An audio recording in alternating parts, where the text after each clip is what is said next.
ইসলামী ব্যাংকের মোট খেলাপি ঋণ 1,75,000 কোটি টাকার অর্ধেকই এস আলম গ্রুপের। গভর্নরের সাথে দেখা করে সাংবাদিকদের এমনটাই জানালেন ব্যাংকটির নতুন চেয়ারম্যান ওবায়দুল্লাহ আল মাসুদ। তিনি বলেন, আমানতকারী, রেমিটেন্স যোদ্ধা, শেয়ার হোল্ডার এবং বিদেশি বিনিয়োগকারীদের আস্থা ফেরানোই এখন মূল চ্যালেঞ্জ।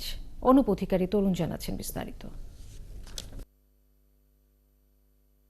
সুকৌশলে ব্যাংক লুটেরা হিসেবে বিশ্বে অনন্য নজির স্থাপন করেছেন এস আলম। শুধু ইসলামী ব্যাংক থেকেই 87,500 কোটি টাকা লুট করেছেন এস আলম ও তার ব্যবসায়িক গ্রুপ, যা ইসলামী ব্যাংকের মোট খেলাপি ঋণের অর্ধেক। গভর্নরের সাথে দেখা করে সাংবাদিকদের এমনটাই জানালেন ইসলামী ব্যাংকের নতুন চেয়ারম্যান। এখানে লিকুইডিটিতে সেই 2022 সাল থেকে প্রবলেম আছে, এটাকে আমরা বড় প্রবলেম হিসেবে চিহ্নিত করেছি। গ্রাহকদের মধ্যে কনফিডেন্স নাই, টাকা জমা দিলে অন্য জায়গায় চলে যাবে। রেমিটেন্সের লোকদের মধ্যে কনফিডেন্স নাই, রেমিটেন্স পাঠালে অন্য জায়গায় চলে যাবে। শেয়ার হোল্ডারদের মধ্যে কনফিডেন্স নাই, আমরা যদি ভূমিকা রাখি এটা অন্য জায়গায় চলে যাবে।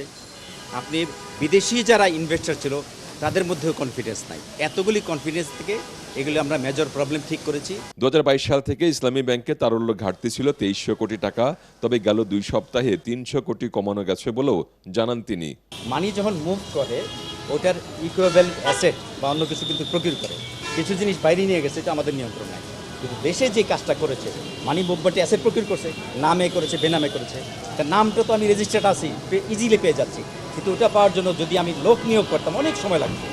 আমরা স্ট্রেট একদম কেন্দ্রে আঘাত করছি। আমরা ল মিনিস্ট্রিতে চিঠি লিখেছি, উনি আইজিআরকে লিখবেন, আমরা দ্রুত চিঠিটা পেয়ে যাবো। আগামী 2025-26কে ঘুরে দাঁড়ানোর বছর হিসেবে বিবেচনায় নিয়ে 27-28 সালে এগিয়ে যাবে ইসলামী ব্যাংক, আর 2030 সালের মধ্যে ভালো ব্যাংক হিসেবে নিজেদের প্রতিষ্ঠিত করতে পারবে বলেও প্রতিশ্রুতি দেন ইসলামী ব্যাংকের নতুন চেয়ারম্যান।